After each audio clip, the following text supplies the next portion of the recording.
ఆ నరేంద్ర మోడీ అన్నవాడు కారణజన్ముడు. ఈ దేశం కోసం పుట్టాడు, అతను పుట్టాడు, చేస్తున్నాడు మహానుభావుడు. నరేంద్ర మోడీ అన్నవాడే కారణజన్ముడు, భగవంతుని యొక్క అవతారం. అతను పుట్టాడు ఈ దేశం కోసం. రాముణ్ణి ప్రతిష్ఠ చేయడానికి 11 రోజులు నిర్జల ఉపవాసం ఉన్నాడు మహానుభావుడు. అతనికి 70 ఏళ్ల వయస్సులో ఉన్నాడు. ఎవడన్నా ఉండగలడా? 70 ఏళ్ల వయస్సులో 11 రోజులు ఉపవాసం ఉండి 11 దివ్యక్షేత్రములు తిరిగి ఆ తమిళనాడులో 21 బావులలో స్నానం చేశాడు.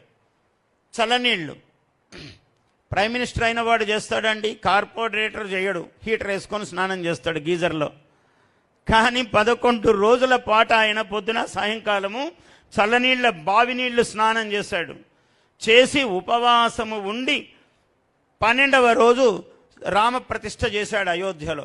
ఏం పుణ్యం అండి! ఈ దేశం ఎంత పుణ్యం చేసుకున్నది అట్లాంటి వాళ్ళని కలిగి ఉండడానికి.